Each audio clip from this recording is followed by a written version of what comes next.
I'm from District 4, and District 4 is what we know of and refer to lovingly as the heart of Southeast San Diego. It's a community of artists, of professionals, mothers, teachers, and proud union members.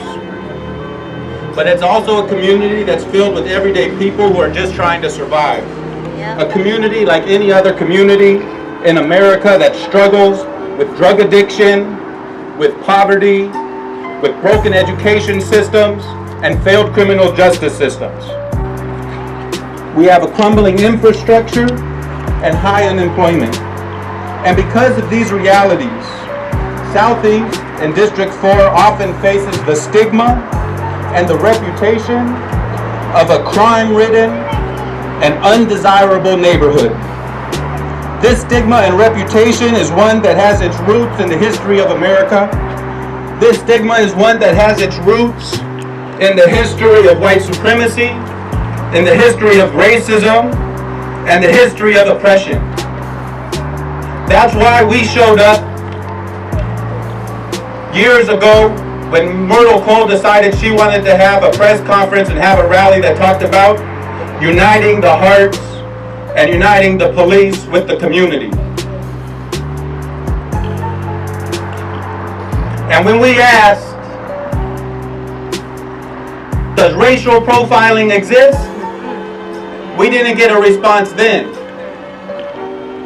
Instead, what we got was a video clip of her addressing the city council.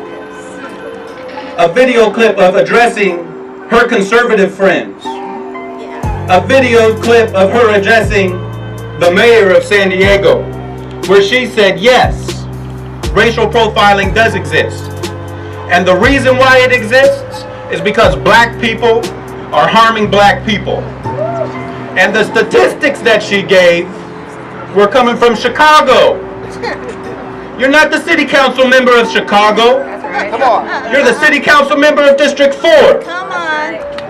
And when we've raised our concerns, and when we expressed the hurt that we felt from those comments, the hurt that is behind the history and the years and years of racial discrimination in this country, we were dismissed.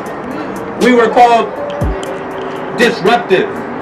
We were called young, uneducated, disrespectful. Because Myrtle Cole refuses to acknowledge who her community is.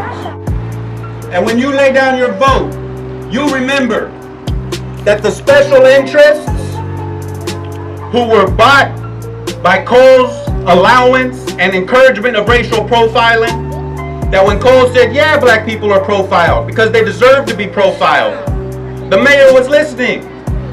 Her Republican colleagues were listening. The special interests were listening, and they made her council president. She bought that presidency with our pain. She bought the council presidency with the pain of the people that she's supposed to be representing.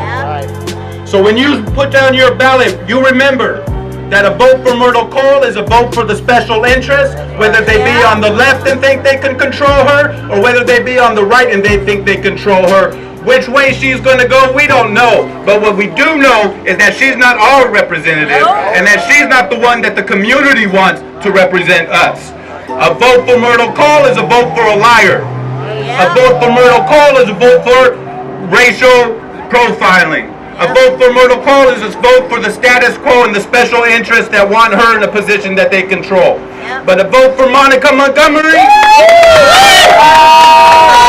a vote for the woman who was born and raised in Southeast San Diego, a vote for the woman who has served her community and shows up to every community event, that's a vote for District 4. That's a vote for Southeast San Diego, and that's a vote demanding the dignity of our community that we deserve.